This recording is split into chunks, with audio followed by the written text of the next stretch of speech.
Guys, nawawala na talaga kami. Maraming mga pinagastos sa pamasahe. Tama? Chocolate? Napakakilig natin. Oo nga.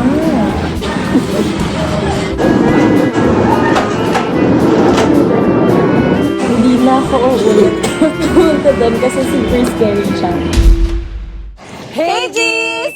Welcome to Rated G. I am Kyla. I am Migs. It's Kim. And we are here at Binondo!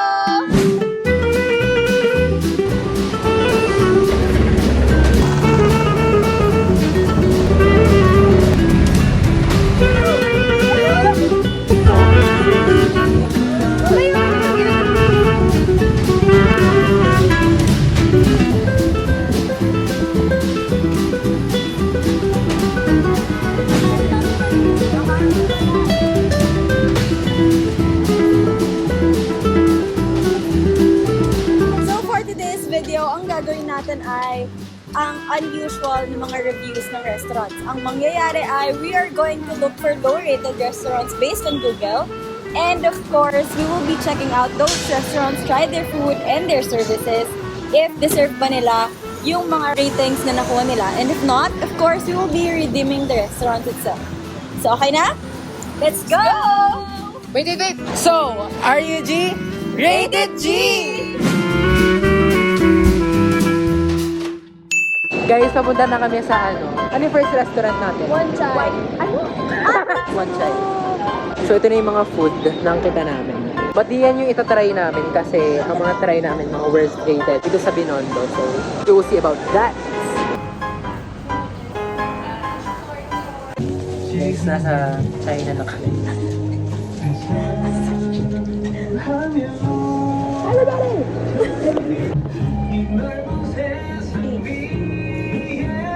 Ay, tayo na pa. Guys, susunduin kami ni Dad. Kasi kami ni Dad. Grabe naman si Dad, nagkabala pa. Uy, museum na to! Wala ating museum. Guys, naliligaw na po kami. Ang sabi 4th floor. Dito kami sa parking. So, guys, nawawala na talaga kami. Time check, mag-4 na. Hindi pa kami nakakapunta sa One Chai. Ito yung cons ng vlog namin. Dahil hindi pa siya kilala, hindi mahanap. So, noong mga time na to, nawawalan na kami ng pag-asa at pasensyang mahanap si One Chai. Kitang-kita naman sa mukha ni Kim. Nag-try na rin kami magtanong-tanong sa mga security guards and tricycle drivers. Doon lang yung one time nila. Sabi kasi Reyna Regente. Ito yung Reyna Regente. Baka sa likod na. So, we decided na sundin na lang yung Google Maps and mag-tricycle papunta. Nag-tricycle ulit kami. Kasi apparently, doon pa daw sa Ongpin yung One Chai and sa Lucky Chinatown. Maraming mga pinagastos sa pamasahe. Kuya ako, travel vlog na lang pala to guys. Hindi na to food vlog. But, pagdating namin doon, wala talaga. So we decided to scrap One Chai and look for another low-rated restaurant around that area. And lo and behold, we finally arrived to our first resto to try. Ang Pinmanyosa restaurant. This resto got some of the worst reviews on Google, including this. It's not as good as it used to be. Its maki became too expensive and not appealing anymore. The meat content is too little despite the steep increase. Very disappointing. It used to be my happy place. Now it seems it's just waiting for the final nail. Avoid this restaurant. The cashier is completely disrespectful as he argues with customers. The way he talks is just unacceptable. Very rude stuff and overpriced menu. Save yourself. You're better off at other restaurants in Binondo. A big thumbs down. Boo! So we decided to try it out ourselves to prove kung totoo nga ang mga reviews sa restaurant na to.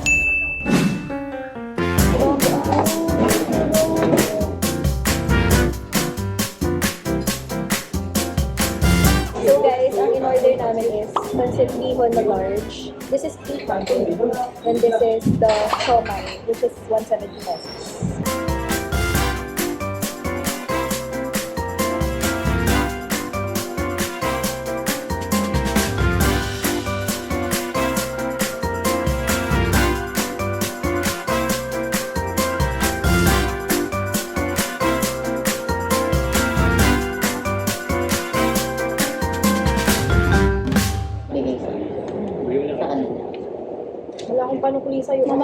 Ate, pa-confirm ko magkano po ulit yung amin? Yung bihon po. 300. 300 pesos. Check pa nung ate. Tama? Yung sukle. 4. So here, na-realize namin na kulang yung binigay sa aming sukle. But hindi na namin pinalaki pa since 6 pesos lang naman yung kulang. But of course, importante pa rin na maging cautious tayo. Before we give our rating sa first resto, we decided na pumunta na lang muna sa second stop namin so we can film there instead. While on the way, nakita namin ang sikat na tanghulu, so we decided to try it out. Taste test.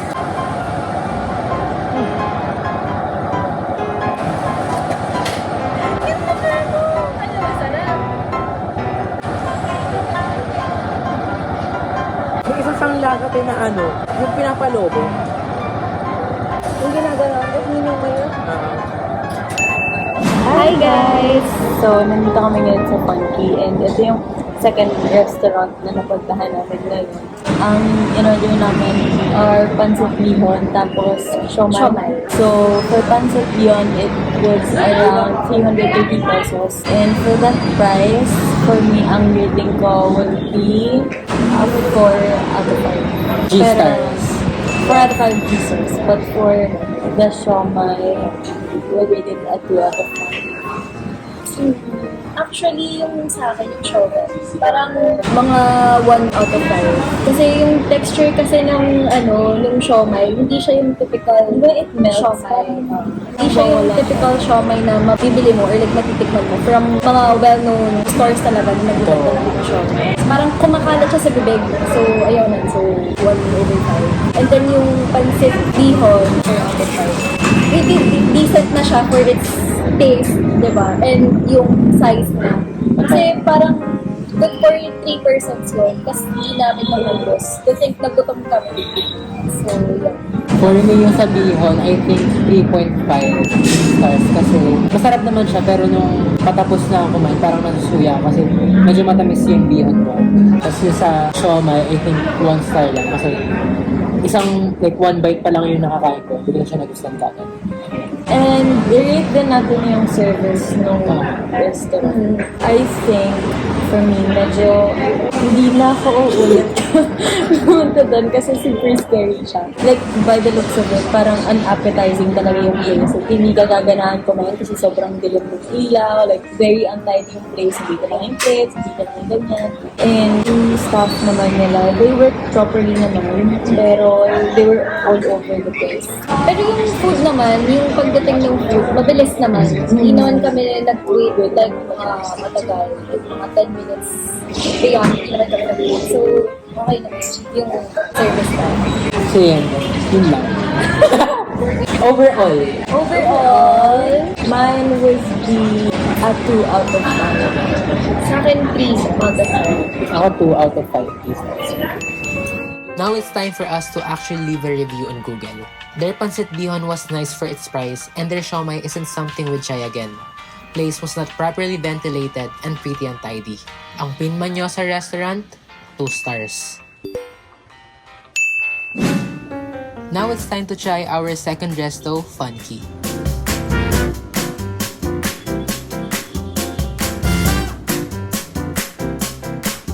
But according to Google reviews, their food is rated 2 out of 5 stars. However, The beef noodles with pickled cabbage are delicious when added with vinegar. We will come back to explore, said by the Google reviews. hindi available yung beef noodles nila that time, so we opted to try their dumplings instead. Will it also be low rated? Let's see.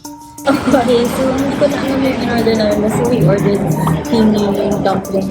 Then, yung sauce is just not the typical soy sauce. Napakalimat natin. Ah, really? Oo nga.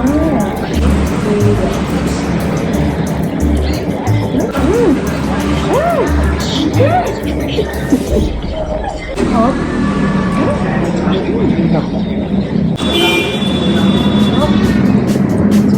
Ano na?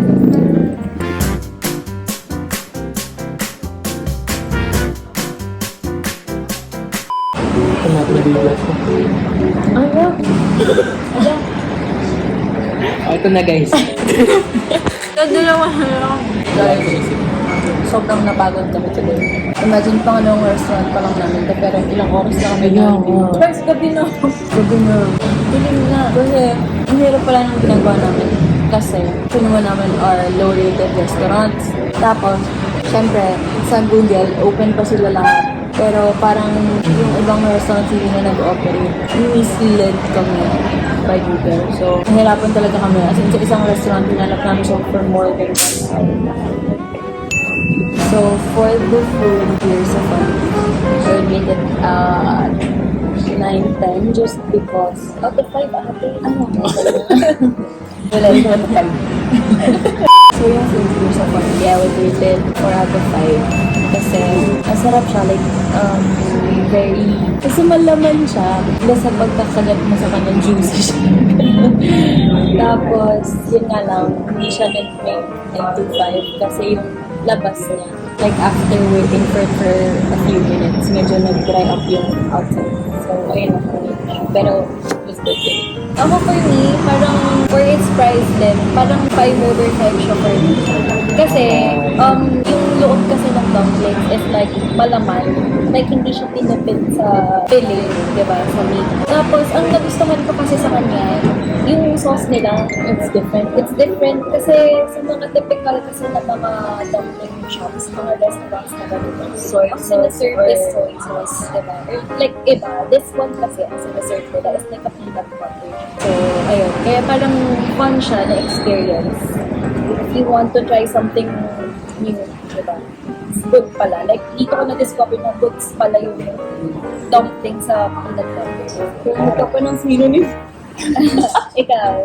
Wait, inaano ko yung review na low rated. Parang may na-mention kasi dito. Hindi, ano yun eh, noodles. Oo nga, noodles.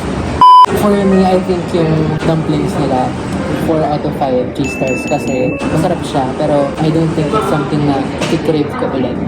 So, 4 out of 5 lang siya. Siguro kaya hindi 5 kasi, ayun nga, parang hindi ko siya uulitin ulit na hanap naman. Pero overall, masarap naman siya. So, Also to add, yung dumplings niya for me, parang similar lang din sa mga dumplings type na, mga titikman mo from other famous restaurants, mga well-rated restaurants. So, yeah. Fanti restaurant, when we went there, the beef noodles was not available, so we opted to get dumplings. The food service for its price was good. The serving of food was also quick. The ambience of the restaurant is typical restaurant in Vietnam, not tidy enough. So yan, we'll be moving on to our last restaurant, which will be a dessert shop. So, see you. let's go there.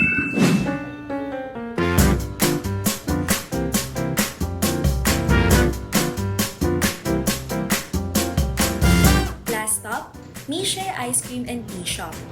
This shop originated from China and is known for its affordable yet delicious products.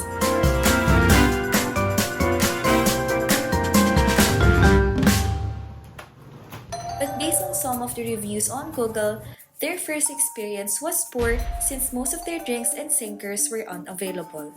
So sinubukan namin kung magiging poor nga rin ba ang experience namin with this shop.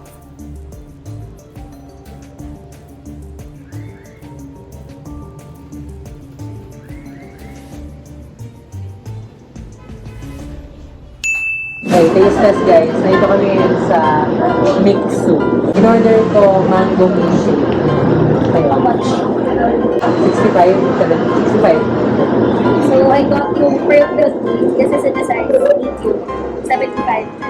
I got their sea ice cream for tea. Taste test. It's good for me.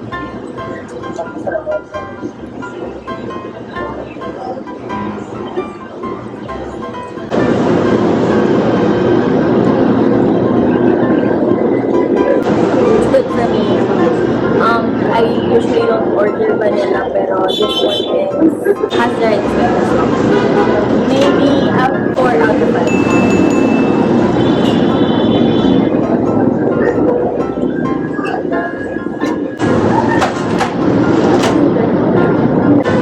Sa akin, 2 out of 5.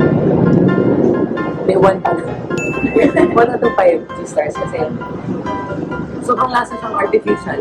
Yung parang mga sa jellyfish na mango. Ganun yung lasa. Yung milk. Walang katamis-tamis. Ako, this one naman, yung pearl jelly. Parang hindi overtime na G-stars. Kasi parang like, hindi matapang. Like, medyo maano siya, low-bake. Oo. Pero yung pearl niya, masarap kasi, like, malambot. Yung chewy type ng pearl. So, pero yung like, easy. Sucks lang.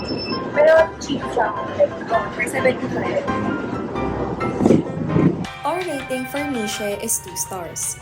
Although their products are affordable, they still have room to improve, especially when it comes to their drinks. They taste too artificial and watered down, making it difficult to appreciate the flavor. As for their place, it was cramped but tidy. So that ends our Binondo vlog. Throughout the 3 restos we have tried, our only goal was to be kind and transparent while still giving them the benefit of the doubt despite the low ratings they received.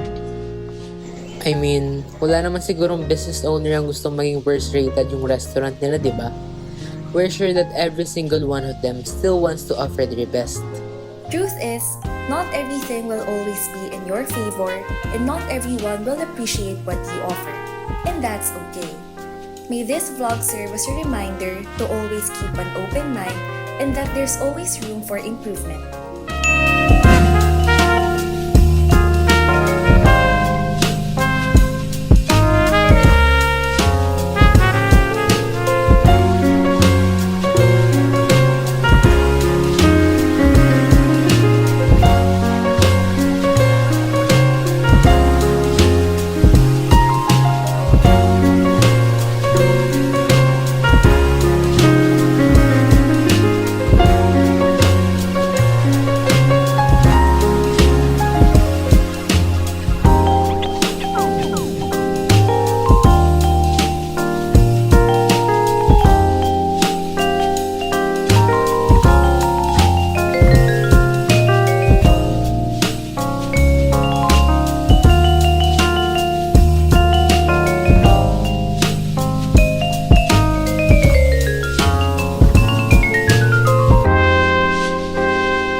Thank you for watching our first episode. Don't forget to hit the like button and subscribe to our channel. Bye!